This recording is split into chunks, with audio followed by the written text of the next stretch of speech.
Hey, what's going on, guys? It's Dimitri Johnson, and you're listening to MMALatestNews.com. It's time to roll, baby. What is up, guys? Welcome back to MMA Latest. We're here for the Derek Brunson versus Edmund Shahbazyan preview. Of course, we're back in Vegas, back in the UFC Apex. I'm here with Jay. We're on a bit of a UFC Fight Island hangover, but we've got some cracking fights again. Jay, what's your thoughts on the main event this weekend?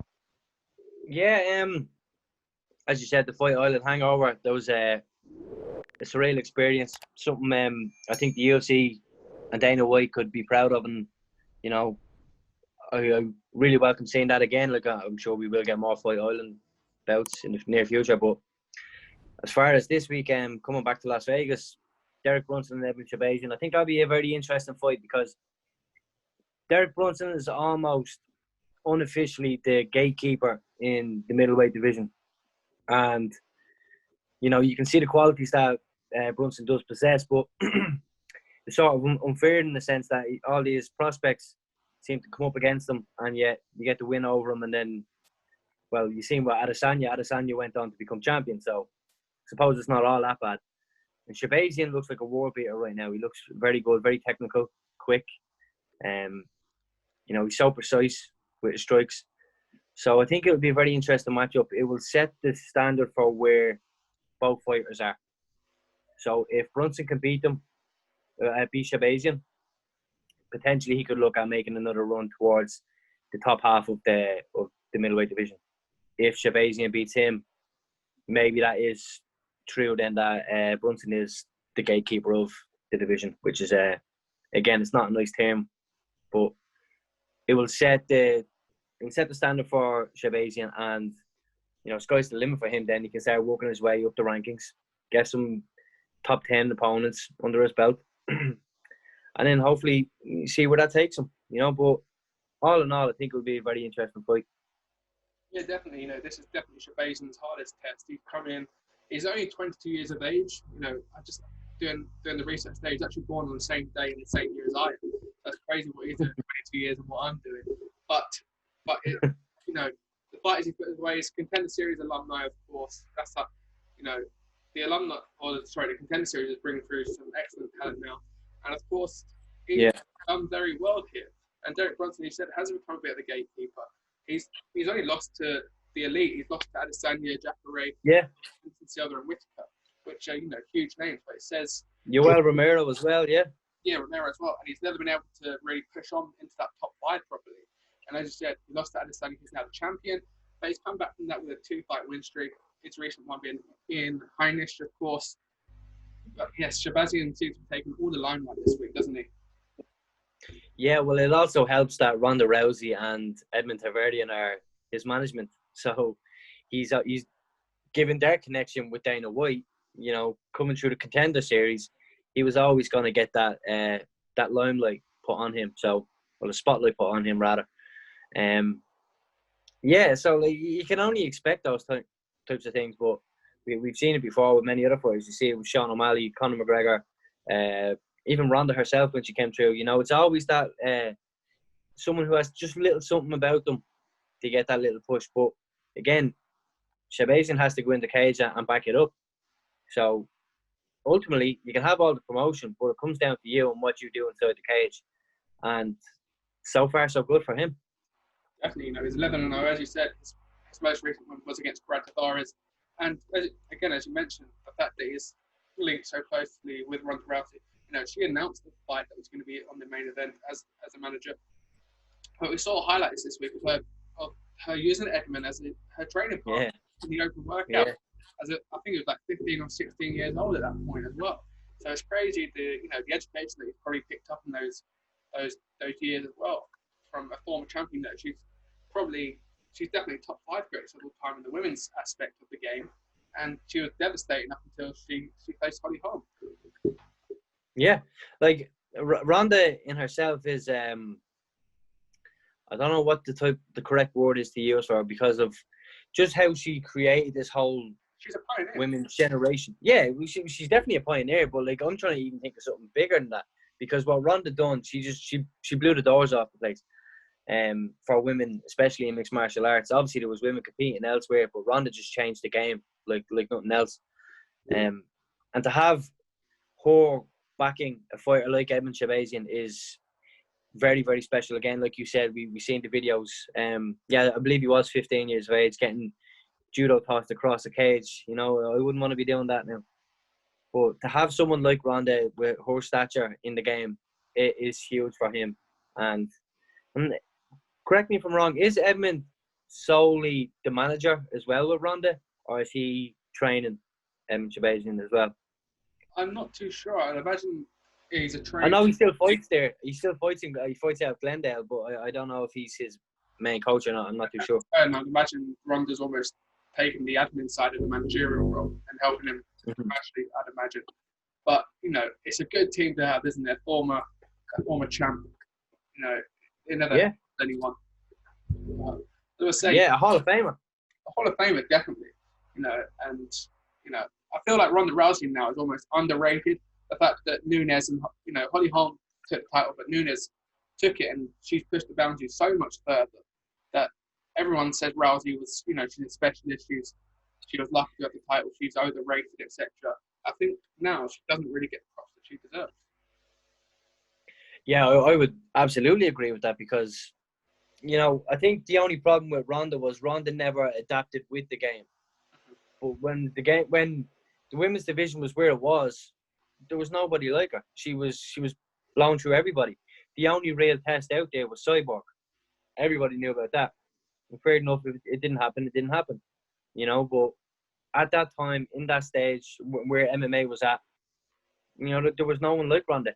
But just like with everything grows and eventually gets better. And Ronda just never adapted with the game, and you know, she paid the price for that. But listen, you know, she still had a hell of a career. And again, like you said, she lost Holly Holm and Amanda Nunes. So there's no shame in losing to Amanda Nunes because we know what Nunes is all about. Holly Holm, fair enough, I believe Holly was unbeaten at the time, yeah? Yes, and then she lost to Tamisha. Yes, so, yeah, she was undefeated. So there you go. Like, people thought this was going to be the next wave of dominance from Holly. It didn't work out that way, but it is what it is. But at the end of the day, Ronda can definitely keep her head held high. Like we said, she's a Hall of Famer, UFC champion, Strikeforce champion. You know, she's done a lot. WWE champion. Like, come on, credit where it's due. Yeah, you know, you know, even as you mentioned with WWE, she transcended that women's evolution. It was slightly stagnating. Absolutely. It started with Paige, of course, but you know, she really managed to make it towards the mainstream. And obviously, they headlined WrestleMania, the first females to ever do it. So you can see that the impact that she has, wherever she walks, she transcends the sport. And what did they take from it? They went straight back to MMA and they put 2 titles on an Irish person. Think about it. True. That's very true. The impact, you know, you can see in some aspects the impact that WWE had on the UFC model, but it's come full circle now. The fact that we're having champs in WWE, they're all looking at Conor and Ronda going, these are the way to do it. These are the way to build up our stars. But I think on Ronda, I mentioned this last point. She has a very good documentary out on Netflix. I think it's Through Her Father's Eyes, I think it's called. I've seen it, yeah. She lost her father very young, and you can almost, the way that she comes across can sometimes be a bit closed in, a bit bitter almost. She can come across very, almost, not aggressive, but a bit cold and a bit harsh. And I think that documentary brings her across very well in the way and the reason why she can be like that at times. And I almost felt sorry for her anyway. She's had it rough, and she's made the most of it. Yeah, like I remember, I want to say she was the Strikeforce Women's Champion at the time in that documentary. And I remember looking at the place she was in, that she was staying in. And listen, I'm not in any way trying to be disrespectful or rude or insulting in any way, but you know, yeah, like the environment that she was living in was just very, it just didn't look very good, let's just say. But again, it's just through her work rate and the relationship with her mother, you know, like you said, what she'd been through with her father, you know, it led her to great things. And, you know, some people, like I feel like the greatest athletes of all time, or fighters, or whatever it is, people who came through struggle are the ones that tend to strive so hard to reach what they want. And maybe that's part of the reason why she reacted the way she did when she lost, because she only had tunnel vision for success. Mm-hmm. And when failure came, she didn't know how to deal with it. And, you know, it is what it is. You know, that's just nature of the beast sometimes. Yeah, and she almost repeated it with the WWE. Now that's a different entity, of course, with it being almost scripted. But the fact that she came in, she had that huge push, and she, we said she transcended the WWE. But as soon as she almost got a title taken away from her, she became a bit harsh coming out of the WWE fans, which she's done before the UFC fans. She starts going to the fan base, and that's where they almost turned with her. But obviously, yeah, but there's differences in that though. There was differences in the sense of like she was a baby face, and obviously like Charlotte Flair, who was Ric Flair's daughter, put a beat down on her, and then the crowd enjoyed it. So they felt the crowd was against her, so it's like, right, let's turn you to a heel. Fair enough. But then she lost her titles at Mania, and then but she had said it beforehand that she was going to try and start a family with Travis Brown. So that was the whole reason for her hiatus, and there was talk of her coming back. So I think that's just the narrative they're trying to create, because when she eventually comes back, that's the story they will use. Oh, you lost your titles and you ran. It's not the first time. We're going to see that again. And, even with the introduction of Shayna Baszler now in the WWE, of course, we've got a former MMA fighter in there, which their past got beforehand. You could easily put that fight in there, couldn't you? Yeah, but you also have Jessamine Duke as well, who's in NXT, and Marina Shafir, who's also married to Roderick Strong from NXT.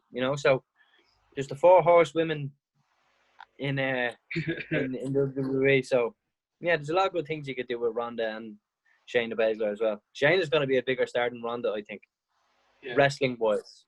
Yeah, because they seem to they've really made it that hill, haven't they? But we move on back to the main event.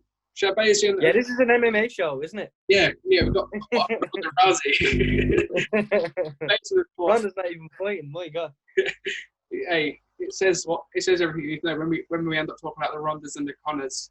It always comes back to them. But Shahbazyan is coming out and said he wants to go to that record that John Jones held of being the youngest UFC champion. It's got about 14 months left, a bit longer than that, probably about 18 months, should I say. He turns 23 this year, and then he'll have 8 months after that, of course. But it seems like everyone's going into that record, and it seems like everyone, John Jones might keep him to that record a little longer. Yeah, I think he will. I think Jones will hold that record for a little while. Look, you have to look at who's in the division. Even still, right, Romero's lost a couple of title fights, but that's a risk. That's a major risk fighting Romero. Mm-hmm. Costa, who's fighting for the title.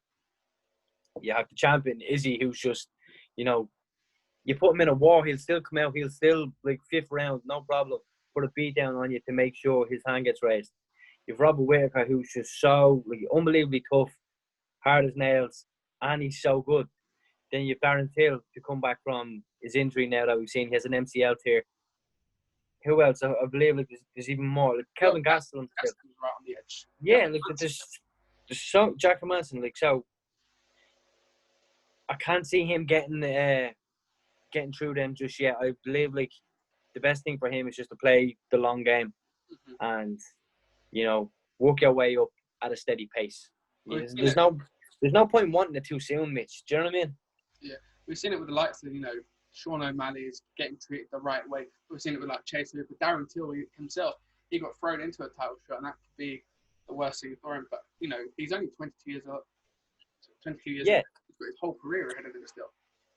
Exactly, but the thing with Darren Till is Darren Till has the same thing that Conor McGregor has, and that's that they have nations behind them that are pushing them and are eager for this level of success. You don't have that in America because there's so many fighters in America. I remember Chad Mendes said it after he fought Conor, and he said, "I wish the American fans got behind us the way you get behind your own." And England are the exact same as the Irish for that. Same with Scotland, same with Wales. But yeah, it's just not that case. It's not the case in the US, and Shahbazyan won't have that. He has to. Name the biggest star in MMA from the US that have that push that Darren Till and Conor McGregor have. And I mean, in terms of the fan base. It used to be John It Jones. would be Masvidal, right? It used to be John Jones, but he's tarnished his legacy. So, But I don't even think John Jones had it like that. yeah, maybe. I think he was split. Like, I think a lot of the American fan base can support or be a fan of said fighter, but they don't get behind him the way the European crowds do. Yeah, like Brazil with Anderson Silva, they put him on a pedestal, don't Yeah, it's just different over there, I think. they? Yeah, there's not really a GSP, from Canada. You've got nations. Probably Adesanya now is coming from with his Nigerian background. And Yeah. of course, being from New Zealand, Kamaru Usman's the Nigerian champ, of course. They put Yeah, but their sorry, go ahead. Yeah, They've got their segments now, aren't they, in terms of the national nationalities. They're able to have their fight and put them on a pedestal. true, but like, yeah, you're spot on. But my point about all this is there's only one or two from each of those like countries or continents or whatever you want to mention. There's only one or two fighters, that they get behind. There's like there's hundreds of thousands of US fighters. It's just not the same. Like, I see your point with Ngannou or Kamaru Usman, but how many top level fighters come out of Nigeria? How many top level fighters are like Adesanya level, from New Zealand or Australia, like Whitaker or whatever. You know what I mean? Yeah, it'd be interesting. Yeah, it's different. It'd be interesting. Obviously, you see a lot of times, you see the state by state breakdown of fans in the NBA or the NFL. It'd be interesting to see a state by state breakdown for UFC and see what fighters pull the most in within each state. Because probably, obviously, you've got Masvidal putting it there, but the West Coast, you've got Nate Diaz. New York, you've probably got Chris Weidman's probably still has a big ball in New York, etc. Probably John Jones still as well. Yeah, definitely, 100%. But moving on, you mentioned Scotland there in the co-main event. Joanne Calderwood is returning. She's supposed to be fighting, of course, Valentina Shevchenko for the flyweight title. Shevchenko got a leg injury. She had to have surgery for that, and hopefully she's probably going to be back September, October time. But in the meantime, Calderwood has come in and accepted Jennifer Meyer on late notice. Do you think this is a big risk for her with very little reward? How do you think this could play out for Joanne Calderwood? Well, I think you hit the nail on the head. It is a big risk for very little reward. You give up a title opportunity to take a fight that essentially, what's better than a title fight? Like, where's the progression? So, yeah, it very little reward. Look, I think it doesn't do much for Calderwood in the sense that if she beats her, her status just remains the same. She's still next in line for the title. For Maya, she's everything to gain, really, doesn't she? She's fighting the number one contender. Granted, on short notice, but still, you go out there and do a job and you beat the woman who's next in line to fight Shevchenko. Okay, rightfully so. You need to argue your case for the next shot. So, in terms of Calderwood, look, I get it. She wanted to be active. She wanted to get in and fight. Respect for that. And hopefully she comes in with a decent performance that maintains her status as the number one contender. Yeah, hopefully so. Both of them have had losses to Captain Chookagian recently. Obviously, Joan came back and bounced back again with a good win against Andrea Lee, of course. But, even Jennifer Meyer, she come into this title back of a loss. It's hard to then give her a title shot. This division has got such a dominant champion that everyone below her seems almost going into a title fight already saying that they've lost and Valentina Shevchenko automatically wins. Obviously, we saw Jessica Rai, the knockout against Valentina Shevchenko. Cynthia Calvillo then came in and beat Jessica Rai. Katlyn Chookagian had an attempt at champion, lost, but she's looked very good in the fights since that as well. So there's a gap between the champion and the number one contender. And should Calderwood win, you could easily see her get put back in against Katlyn Chookagian. Or if this is a fight that gives them injuries, you can see Chookagian probably be given that title shot again. Yeah, like I see your point. I just don't see them going that route with Chookagian. And the thing, like you said about Shevchenko, there's a gap between the champion and someone who's even on a consistent win streak. But there's just a significant gap in talent. Shevchenko reminds me of like a 2005 to 2011 or 2010 maybe Anderson Silva. Like, you remember, you were just beaten before you got into that cage, right? You signed the fight because But you're the next in line, so you have to take the fight. You take the fight, and then what? By the time you get to the weigh-ins, fight's over. He's already beaten you. It's like that feeling almost. She just looks, unbeatable. And people want to see her fight Weili Zhang, but I would much rather see the trilogy with Amanda Nunes. I would rather her go up in level. I'm not saying Zhang isn't on that level, but just in terms of coming from below her. Look, I guess sometimes it doesn't matter. Henry Cejudo went up and won the bantamweight title, so what am I talking about? I don't know, but yeah, I just think I would rather see her fight Nunes. But in terms of this one, even if JoJo wins, which I think she will, I think again it's just a level that she's not on when it comes to fighting for the title. Definitely, yeah. I'm almost hoping for Scotland, for the UK, that she's very good on the ground game and with submissions. I'm hoping that she can pull off a first round submission, take as little damage as possible, and have a round 4 when Valentina's ready, which hopefully should be September, October. Mm-hmm. But that division, you can sometimes, it's very much a division of win, lose, win, lose, win, lose. There's not many in that top 5 that, as you said, put on a good winning streak together. Yeah, the only one that has that is the champion, and so it kind of it makes it harder for her to get a fight. How can she fight people who are beating each other left, right, and centre? You know what I mean? Exactly. So I don't know. It's a tricky one for that division. I think it needs new blood in it. I think it needs, obviously it's a good time for for this to happen now that she's out. Well, not that she's out injured. It's good. It's not. But while she is on the sidelines, give this division some life. It needs it badly. It needs strong contenders. It needs, I wouldn't mind seeing her fight Weili Zhang if Weili Zhang moved up to the division. Yeah. I don't think we just need to start giving these super fights out straight away. Let us want it, almost. Again, the only exception I'm making for that is the Amanda Nunes one, because they've had 2 bouts. They were close. Second time even closer, so that's the only exception for that case. But yeah, I just think the division needs new blood. It's a weird one because I don't see Shevchenko being beat anytime soon at all by any flyweight. No, and it's almost sad to see. Looking at other divisions that are to be tested in, it's almost insulting in a way for the flyweight division that we're looking at strawweights. The fact we've got Weili Zhang, I think she's probably maybe the most favourable just because we've seen Nunes twice, and we're also expecting Nunes to take some time out from the octagon with the birth of their child coming in September. But businesses look good at flyweight.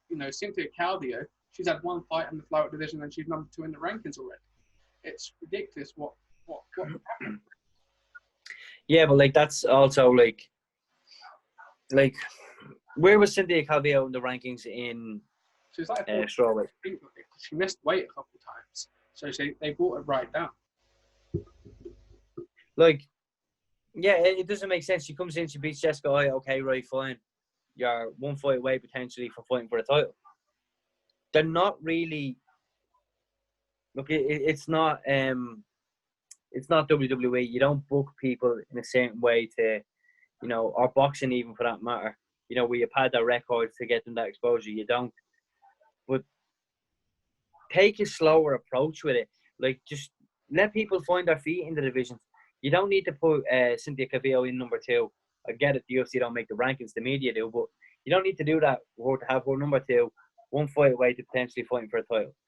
It's not giving anyone any room to grow. Do you understand what I'm saying? I think Calvillo needed a run of 4 or 5 fights before she even considered fighting for a title.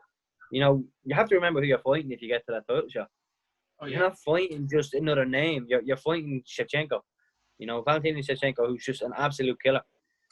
So, yeah, I just think, take it at a slower pace, personally. But, look, the division, it is where it is because none of them can maintain any level of consistency.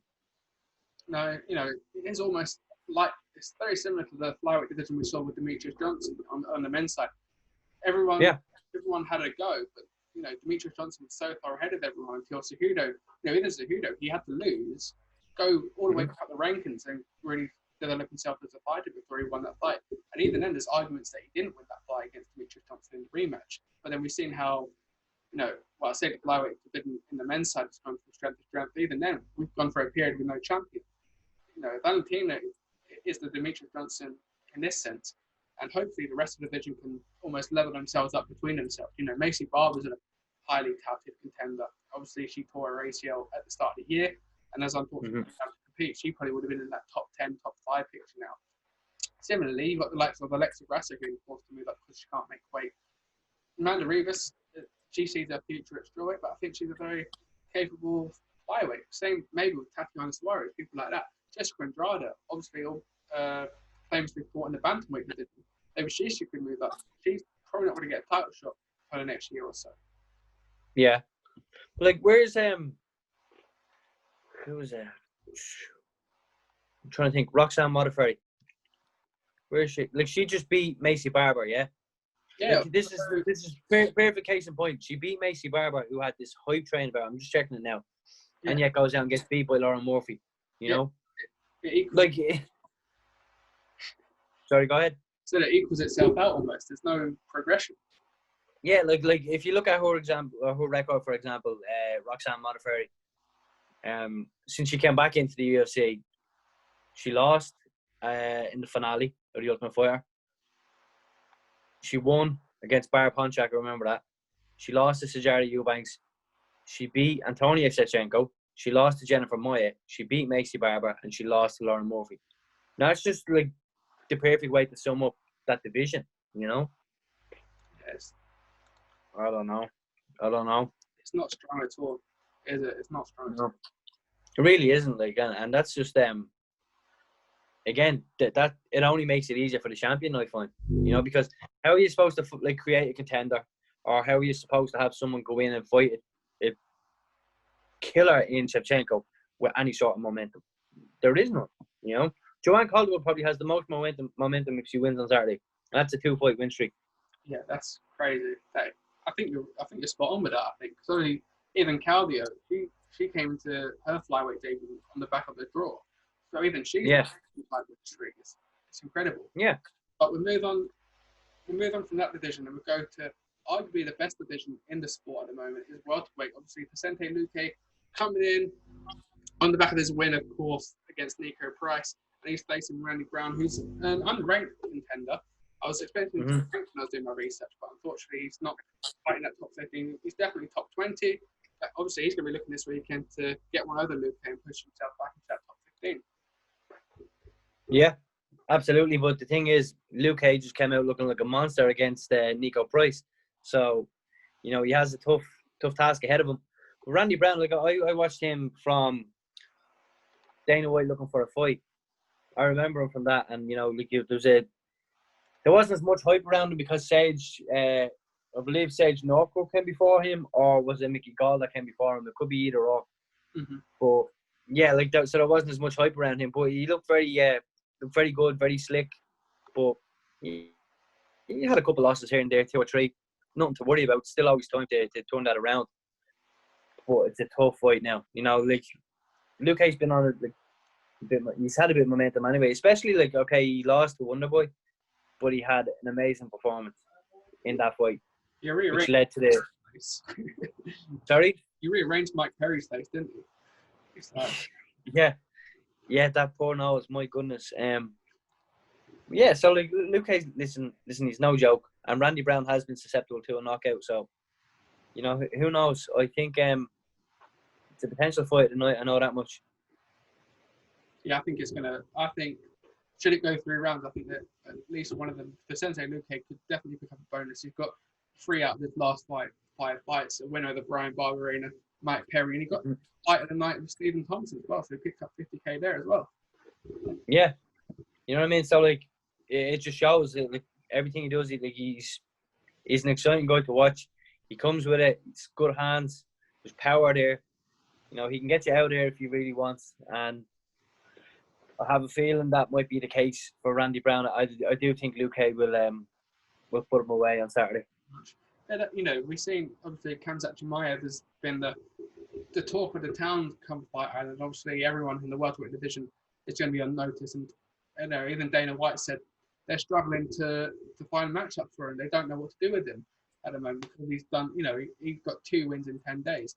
But, it's probably one of these two could very much easily see themselves next in line with Chimaev. Probably more Randy Brown than Vicente Luque because Luque is 12th in the ranking, so he's a little bit higher up. Yeah. Yeah, look, I would agree with that, but I would also say that it matters more about the result. So, obviously, I think Luque is going to win, so yeah, it would make sense for it to be Randy Brown. Even still, if Randy Brown beat him, jumps into the top 15 rankings, I wouldn't imagine Luque drops drastically lower. So I don't see him getting Luque if he was to lose. I think for Chimaev, like, again, it's probably going to be hard to find him opponents, but you're trying to find. Yeah, but you can't have him move up in level and yet try and get a replacement fight in 10 days. Do you know what I mean? Because this dude's just after been competing. You can't do that. Sometimes you have to just sit back and lay low, go through a training camp and see what comes of it. You'll get some top level fighters. I think Chimaev, he's just on one right now, isn't he? Calling out Conor McGregor. He's got up to Conor and everyone now. Yeah. He said he came to Dublin and he wasn't allowed into the country. I don't know. I don't know about that now. His Twitter game's on point. I know he put out a picture of him in a Mercedes chasing Conor on his bike earlier. He's got the talking game to match up the actual animal. He's in the cage. Yeah, but again, even with him, like, I don't want people to just rush him. Like, again, I got excited when I seen him. Like, obviously, big fan of Rhys McKee. I am, but Chimaev just cut through him like a hot knife in butter. But at that fight, I was like, right, okay, I want to see him against like a top 10. I want to see him, but that's like the selfish side of me. Yeah. The smart side is like, okay, build him. Let's see what comes of this. Because if you build him, you're creating a monster that no one's going to be able to beat. Well, the fact that people want him to be the one to beat Usman already says everything you need to know about him. It's even Dana White is questioning, like, is he ready for him? Obviously, he's clear. Yeah. In terms of his stature, in terms of his ranking, and I do think he needs maybe a Mickey Gall or someone like that who's got a big name that he can build from, but also is an opponent. You don't want to step him in there and he gets, to use his term, he gets smashed in his third fight in the UFC. Then it just takes the other. Yeah. I couldn't agree more with you because he's created enough buzz now alone just off his performances, right? So you don't need, never mind the Twitter game or whatever else, that's not really going to do much for him because no one's really talking about it. But in terms of performances, no one can shut up about it. So, keep it that way. If you had, like, honestly, if you could see him fighting a Colby Covington right now, who would you lean more towards? You know what? Don't say it now. Come on, be realistic, right? The smart side of me says Colby Covington quite easily, but there's just something about this Chimaev guy. You see how he just ran at Rhys McKee, but again, it's a different level of opponent, and you can't always just say this skill set dominates the whole division. But yeah, like that's my point. That's my point. Like I believe, I'm not saying he cannot be Colby Covington or Gilbert Burns or. And probably shouldn't. Yeah, exactly. We don't need to know that now. Let us know when the time is right. It's not right now. Yeah, it would be interesting. He's got a bright future ahead of him. I don't know how old he is. He's probably 26, 27, isn't he? Yeah, he's not old at all. 26 years of age. Yeah, again, he's got another 3-4 years of development at that welterweight division. Yeah, and I think, like, I would only imagine he has a certain shelf life at welterweight because he's a big boy. Well, the fact is, he's already got a win in 2 divisions in the UFC. He's only fought twice. He's got one at middleweight, one at welterweight now. He has to pick up. Yeah, in 10 days, It's crazy. And he picked up 2 bonuses, 100K in this way with fight. That's without his fight purse. I'd say he's renegotiating his contract already. He's already announced his retirement. He wants a new contract.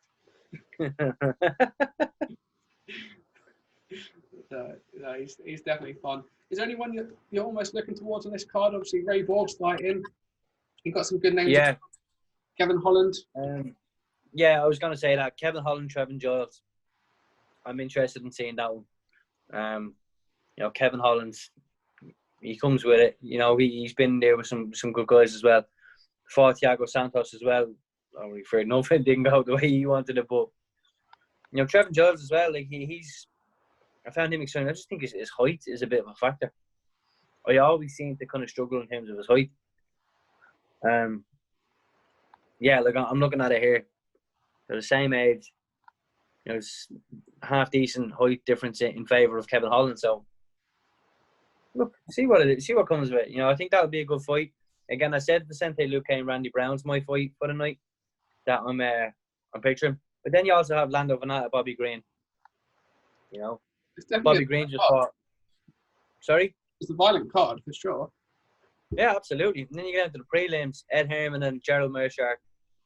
You said Ray Borg's back. This is like his third fight in 6 months. Mm-hmm. You know, we have Eric Spicely and Marcus Perez. You know, there's some decent fights here, like so Frankie Saenz and Jonathan Martinez. You know, Frankie Saenz, I don't really like him. He keeps beating me in the UFC, so I hope he loses. No, but yeah, it's definitely an interesting card. It could be one of those cards that where like there's not much star power, but it could be a banger. You know, where like 6, 7, 8 fights in a row, knockout after knockout or whatever. You know, I would not be surprised in that at all. Definitely, and the fact, you know, we are in Vegas, we're in that smaller cage. It seems to, you know, we saw it in the first 3 events or 4 events that we had. It does change a little bit in that fight game, doesn't it? Yeah, it's like there's an extra level of violence with it. You know, you've nowhere to go. You know, it was the perfect setup for Tony Ferguson, Justin Gaethje. You know, Gaethje was probably like that, you know, rubbing his hands when he seen Ferguson and that. Because he wasn't going to move anywhere. He was just swinging punches and he was connecting. Same thing, Dustin Poirier, Dan Hooker. You know, who was it? Josh Emmett and Shane Burgos. He's in that small cage as well. Yeah. I think Stipe's in that small cage as well. Yeah, he is. That's going to be one hell of a bout. That's going to fade. Well, I think that favors Daniel Cormier. Yeah, probably. Personally. Pick him up and put him up against the cage and just maul him. Yeah. Like, and I think for Daniel Cormier, he would want that in the middle of the cage, you know? Yeah. Because Stipe is going to want to come towards him, keep Cormier on the back foot, and Cormier, perfect place for him to get that fight to the ground then. Open mat, do your business, and try and get Stipe out there, which I think will happen. But yeah, Apex, it's the perfect place for violence anyway. Definitely, and it's going to be pretty busy with the Contender Series coming in, starting next week as well. So we're going to be seeing two cards there a week pretty much in the next week anyway. But we've touched on this also. You mentioned the UFC game, UFC 4. The career mode came out today, or the trailer for it. How impressed were you by it? I was very impressed because I felt like the last 2 games, the career mode was pretty much the same thing. You know, you win your title. Okay, in UFC 2, you won the title and you retired. UFC 3, you get the option to go up and become a champ. That was literally the only thing. This one looked brilliant. I thought, you know, you could choose what way you want to get there, whether it's through like the independent MMA circuit, Contender Series, you know, WFA. You can get to the UFC, you can be cut from the UFC, you can start beefs with training partners, you can create big fights, you can choose whether you want to be nasty to them in a press conference or respectful, whatever. All very different, and I like it. So I'm definitely eager to play it, Ari. This one was it's the best one they've had in terms of story. Definitely, it seems like they've nailed the career mode. We won't touch on the rendering issues that we've had in terms of making the fights. You know, you've seen the picture of Conor going around, especially the comparison. What's going on there? Like, you make Conor McGregor look like he is Chad Mendes way in. You should see some of the rest of them. It's not great. I don't know if that's just a beta thing. I'm hoping it's just the beta that they've rendered out, and hopefully it comes out in 3 weeks. I'm hoping that they have a lot better stylistically, because everything on the game looks phenomenal, other than the fighters themselves, which is probably the most important part. You need them. Have you seen the gameplay? Yeah, I played the beta recently. It's okay. It needs some touches up. If you're a wrestler, you're probably under major advantage.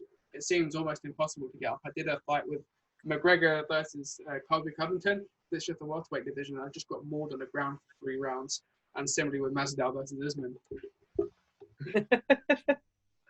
Yeah, and that's my thing. Like, I'm not very submission heavy on the ground. Yeah. I basically just work as best I can to get back to my feet and just try and knock them out. So, yeah, I don't think this will be in favour of me, but listen, I'll have to learn to get half as good at it or whatever. I don't know, but I'm excited because, especially with the PlayStation 5, you know, I'm really buzzing to see what it's like on the PlayStation 5. I've seen the gameplay for that, and that looks unbelievable. Mm-hmm. So I can only imagine what this is going to look like. So I am excited. Yeah, I'm hoping it's good. I'm a little bit. When they announced the game was coming out, I thought it was going to be out in 6 or 7 months' time, not in August. You know, they've almost announced it and it's almost out immediately. But the fact that it's out on PS4 a couple months before the PS5 comes out does leave a bit of a bittersweet taste in the mouth. Hopefully that once the PS5 comes out, they can do a graphics update on it, and that they really put some time into the game. Because obviously, it was 2 years between UFC 3 and this game coming out. So this game could have a long shelf life. Yeah, and like, potentially you're going to be paying for it twice, you know, in the space of 6 months. You know, that's just the reality. Yeah, no, look, I don't know. Is that the case? Like, I haven't seen many of the other fighters the way you said that the, you know, rendering of these creations and stuff like that. Like we said, the Conor McGregor, he doesn't look great in it. I haven't seen any of the other ones. I've seen Anthony Joshua in the trailer. I thought Joshua looked excellent. You know, I didn't think Fury was great, but Masvidal looks okay. Usman, there's a lot of pictures going, a lot of memes going around with Usman next to Shrek because they've messed up his ears pretty. They put them out too wide. That's going around. Colby Covington looks alright. They gave Wonder Boy a very thick neck and a very long neck. You know, it's Wonder Boy's aesthetics. They just messed up his neck pretty much. So there's little bits here and there that could be tweaked, I'd imagine, with the models that they use. And I think it's salvageable, but they haven't left the, you know, Tyron Woodley looks great actually. The thing is, the octagon and the environment that they put it in looks phenomenal. And like the lighting on it, the camera aspect, you know, once they go out to their corner, you can see the sweat on their shoulders pretty much. So that they've nailed. It's just little bits that, you know, the little important parts that no one really thinks about. yeah, because that's why I enjoyed UFC 3 when it first came out, because I thought, even like down to their mannerisms, it was perfect. Mm-hmm. Like, I remember with Conor McGregor on it, like, the way he's thrown a left is like watching it. It wasn't always the case in UFC 2. He just threw a left hook. He barely threw a straight left, you know, and then a right hook or a right jab or whatever it was. Like, yeah, like this one I thought was even better. The mannerisms, the footwork, you know, everything's almost identical to what you're seeing in real life. So, yeah, I enjoyed it, and I imagine this one will only get better.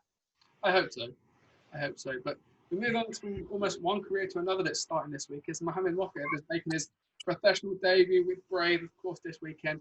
23-0 as an amateur, multiple-time IMF world champions. He recently, well, before the lockdown, he went to Oceania and became the Oceania champion for IMFs as well.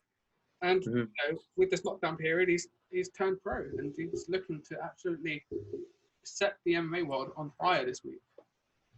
Well, yeah, we spoke about momentum there a couple of minutes ago, didn't we, in the flyweight division for the women? If anybody has momentum, it's this guy. You know, 23-0 as an amateur. Surely that's going to cross over into the pros. I feel from, you know, a couple of pullouts all the last couple of days. 15 days. Yeah, like, you know, sadly that happens, you know, sometimes. But it's also a compliment I would take it. You know, nobody wants to fight you.